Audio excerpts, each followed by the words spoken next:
Hello everyone, we're getting together today to sew the Santiago skirt, available in sizes 32 to 52 for women. Santiago is a ruffled skirt with an elasticated waistband. It has two length options, two ruffles that reach mid-thigh, and three ruffles that come down above the knee. This skirt is quick and easy to make, and is perfect for anyone new to sewing. Santiago can be worn all year round, with sandals or sneakers in fine weather, and with tights and ankle boots in cooler weather. It also adapts to different occasions, depending on the fabric and length chosen.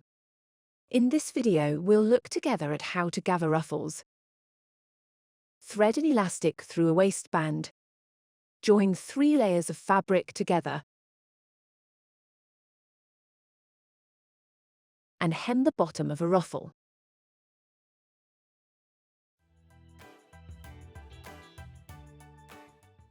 Regarding fabrics, to achieve beautiful gathers and ruffles that move with the wind, I recommend using materials with a fairly fine warp and weft, such as poplin or gauze, linen, plumetis, viscose, chambray, or very fine velvet or millerese. For supplies, all you need is a 3 cm wide elastic band. Here are 3 examples of the Santiago skirt I made. I used Mind the Maker registered floral shade viscose in charcoal grey. Add a chunky sweater and boots, and you've got an impeccable outfit for early winter that lets you stay warm while wearing your favourite skirt. I sewed the second skirt in beige and gold Lurex viscose linen. If you weren't sure what to wear for a holiday party or your birthday, this video is a sign. Santiago in shiny fabric is the answer. And here's the one we're going to make together in this video in Viscose Watley Lima Pure by Atelier Brunette. This flowing fabric with its autumnal floral pattern is perfect for a stroll in the park as the leaves begin to change color. The number of pieces to cut will vary according to the option you choose. For the 3 ruffles version, you'll need to cut the front waistband once at the fold and the back waistband twice. The front and back yokes once at the fold each. The 1, 2 and 3 ruffles twice each. And the 2 and 3 ruffle bands twice each. For the 2 flounce version, we'll have 1 front waistband, 2 back waistbands, 1 front and 1 back yoke, 2 flounces 1, 2 flounces 2 and 2 flounce 2 bands. We'll start by preparing the pots and assembling all the sides. First, we align the ends of the front and back waistbands and pin them together. Now stitch at 1 cm intervals along the entire height. Repeat with front and back yoke sides. Ruffles 1, 2 and 3, if cut. And finally, the sides of ruffle bands 2 and 3, again, if cut. We're now going to serge all the seams we've just made. Use a serger if you have one, or, failing that, the zigzag stitch on your sewing machine.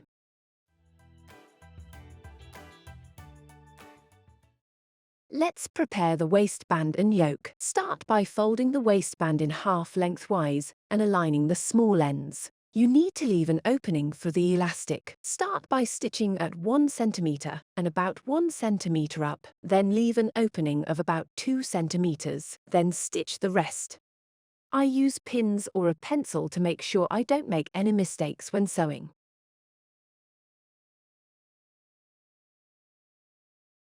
Be careful to leave this opening on the top of the waistband if your fabric has a directional pattern, so that the opening is on the inside of the garment when you turn the waistband inside out. Now open the seam allowance with an iron, fold the waistband in half on wrong sides together like this, and press well. Now you can pin the waistband right sides together around the skirt. First, match the middles and sides, then continue pinning all the way around. The gathering seam for the waistband is on the back, with the opening facing outwards.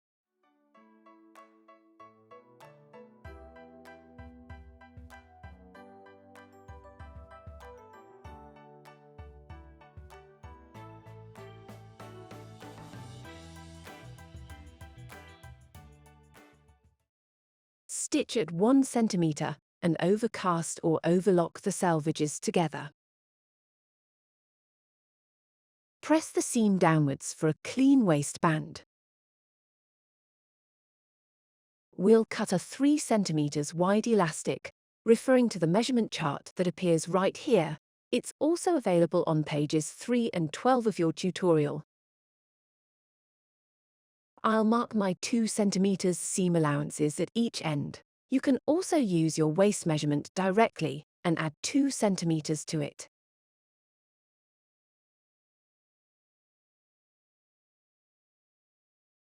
Now it's time to stick a safety pin into one end of the elastic and insert it into the waistband through the opening at the back. I feed the elastic through the safety pin as I go and make sure that the other end stays on the outside and doesn't go into the waistband. I also check that the elastic has not twisted on the inside.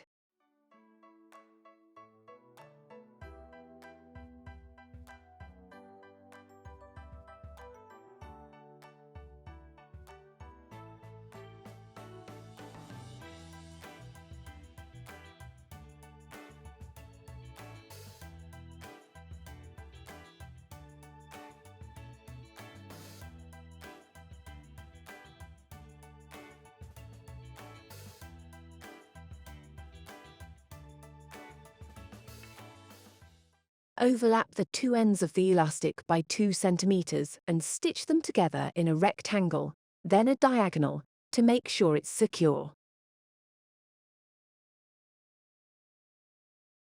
Then I pull on the waistband to draw the elastic in and distribute the gathers evenly.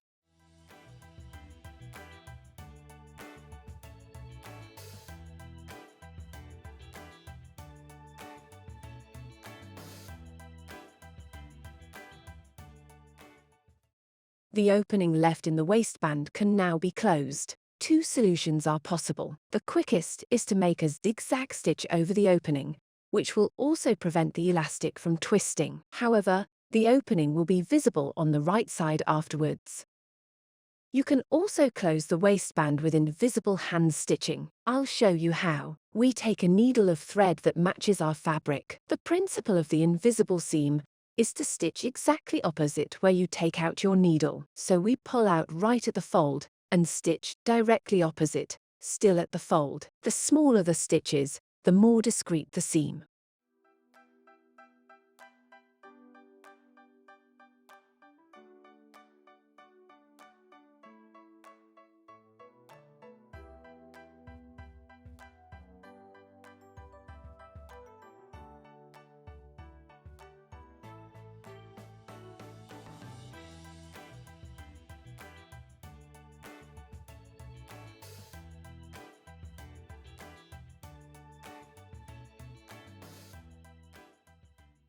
Pull a little on the thread to bring it in. I finish with a knot and tuck the thread inside the waistband to hide it.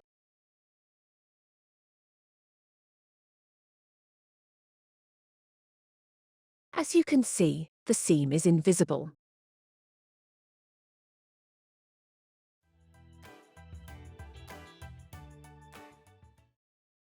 We'll hem the bottom of each ruffle. Use a 1 centimeter ruler to make the first tuck, then a second 1 centimeter tuck. Pin as you go and continue all the way around the ruffle.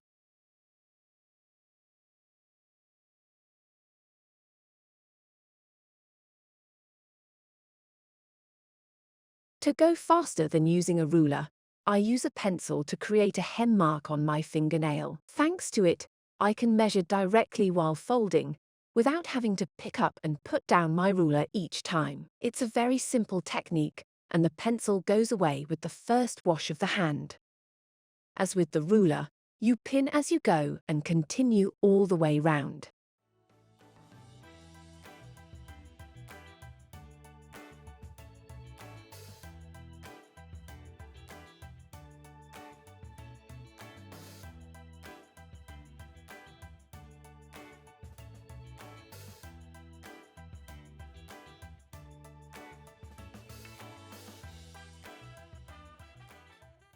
You can now stitch the hem 1 mm from the edge of the turned-in seam on the wrong side, starting and ending at the left side seam.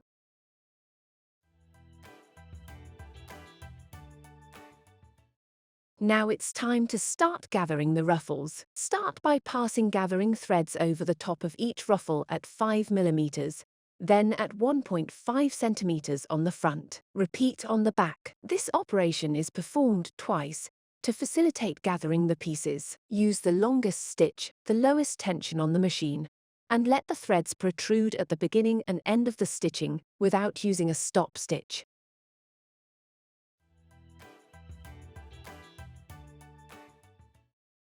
To assemble the lower flounce, use the flounce 3 and tape 3 parts for the 3 flounces version. For the 2 flounces version, we use flounce 2 and band 2.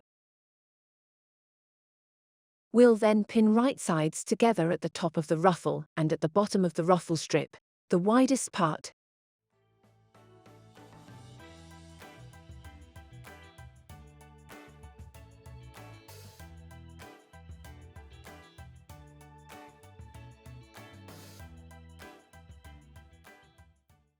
Make sure that the top and bottom gathering threads are well separated before pinning the sides.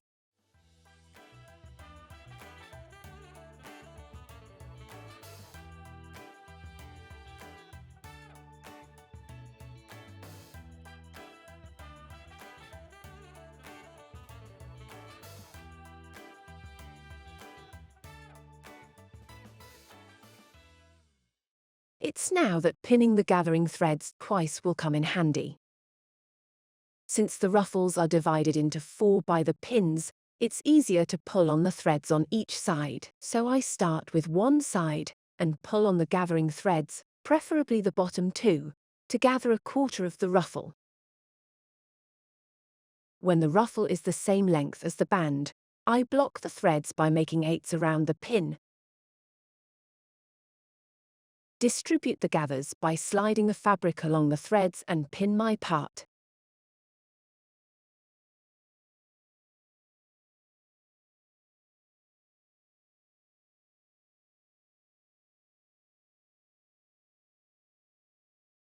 I repeat on another side and the same with the other 2 until I obtain pieces of the same width, which I've already done here. Then stitch at 1 cm, overlock or overcast the selvages together and press the seam towards the band.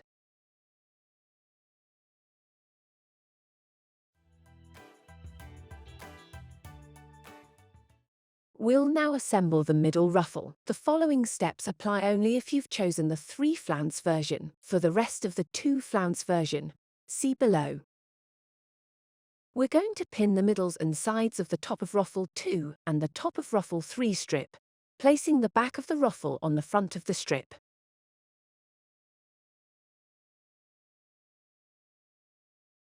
Make sure that the top and bottom gathering threads are well separated before pinning the sides.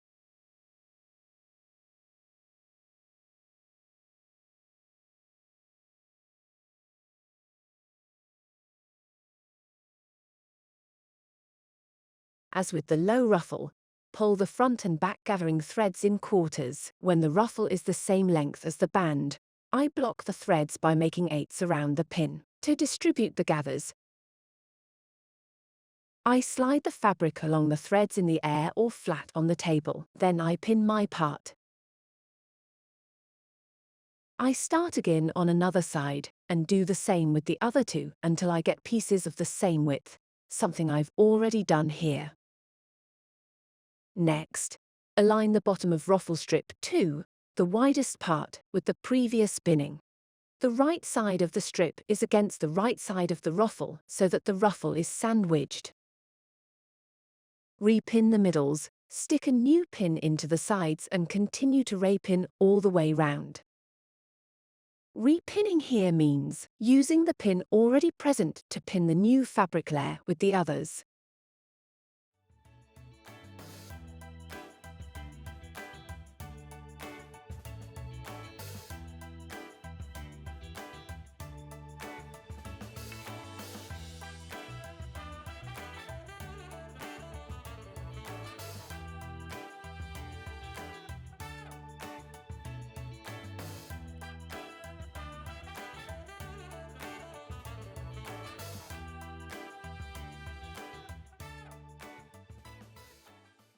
Next, stitch at 1 centimeter, overlock or overcast the selvages together, and press the seam towards the ruffle 2 band.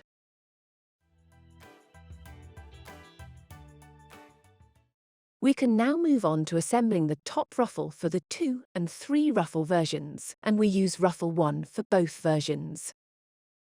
Pin the middles and sides of the top of ruffle 1 to the top of the ruffle 2 strip, placing the wrong side of the ruffle on the right side of the strip.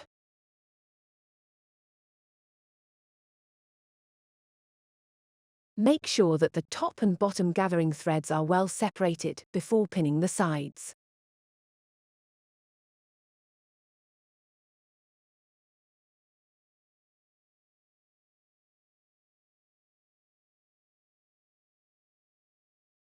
Pull the front and back gathering threads once more, dividing the work into quarters.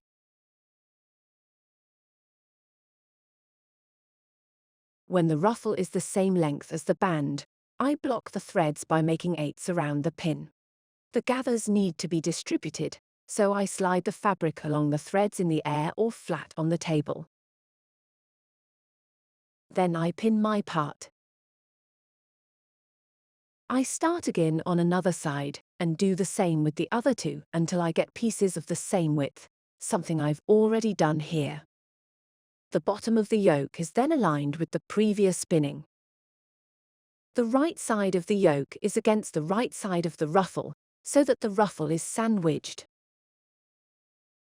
Repin the middles, stick a new pin into the sides and continue to repin all the way round. Repinning here means using the pin already present to pin the new thickness of fabric with the others.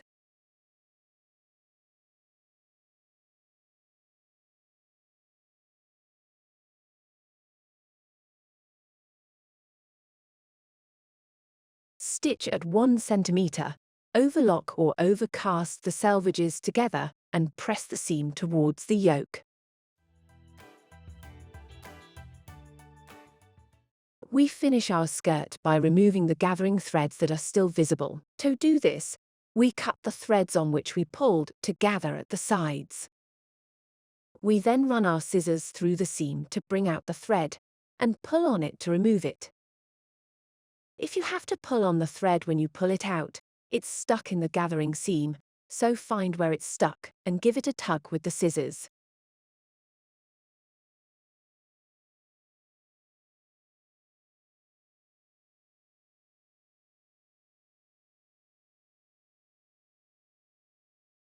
And voila, your Santiago skirt is now complete. We hope you're happy with your new creation. If you like this video, please like it and subscribe to our channel. We can't wait to see your versions, so join us on Instagram with #IkatiSantiago.